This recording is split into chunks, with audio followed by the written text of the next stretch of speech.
अब की बार 400 पार, अब की बार 400 पार, डेवलप भारत के लिए 400 पार, डेवलप भारत के लिए 400 पार। आज हम आपके सामने प्रस्तुत कर रहे हैं भारतीय जनता पार्टी की चुनावी रणनीति का एक विश्लेषण, जिसमें नए चेहरों को मौका देने से लेकर पुराने दिग्गजों को टिकट से वंचित करने तक के फैसले शामिल हैं। लेकिन क्या भाजपा का ये कदम उसकी चुनावी जीत का मार्ग प्रशस्त करेगा?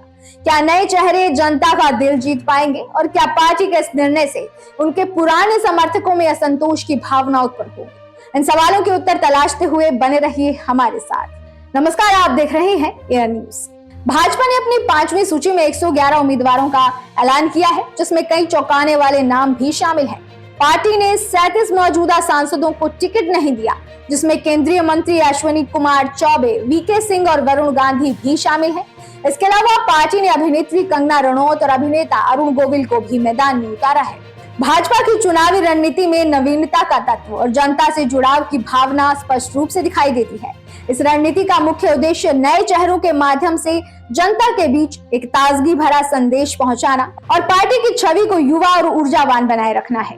वैसे 2004 के आम चुनाव में भाजपा इंडिया शाइनिंग के नारे के साथ चुनावी मैदान में उतरी थी।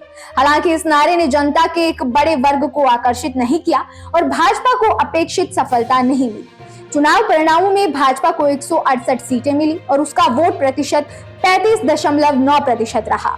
इसके बाद 2009 में भाजपा ने अपनी रणनीति में कुछ बदलाव किए और जनता के मुद्दों पर अधिक ध्यान केंद्रित किया। इस चुनाव में भाजपा का वोट प्रतिशत बढ़कर 38.74 हो गया था। इसके बाद निर्णायक मोड़ आया 2014 के चुनाव में, जहां भाजपा ने एक नई ऊर्जा के साथ प्रचार किया और अच्छे दिन आने वाले हैं के नारे के साथ जनता का दिल जीता। लेकिन फिलहाल इंडिया गठबंधन और भाजपा के बीच मुकाबले का विश्लेषण करते हुए ये देखना महत्वपूर्ण है कि वोटिंग पैटर्न और जनता की राय कैसे इन दोनों राजनीतिक शक्तियों के भविष्य को प्रभावित कर सकती है।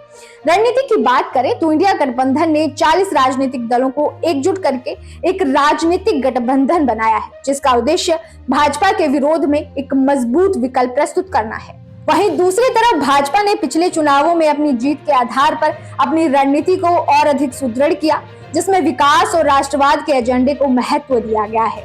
वोटिंग पैटर्न के आधार पर भाजपा का पलड़ा भारी दिखाई देता है, खासकर उत्तर और मध्य भारत में, जहां उसे हिंदू मतदाताओं का अधिक समर्थन प्राप्त हुआ है। हालांकि गठबंधन की रणनीति और उसके विविध दलों के समर्थन से उसे कुछ क्षेत्रों में लाभ हो सकता है।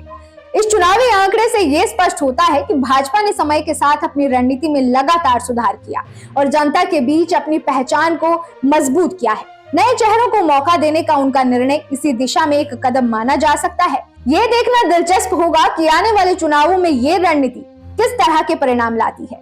नमस्कार, आप देख रहे थे एयर न्यूज।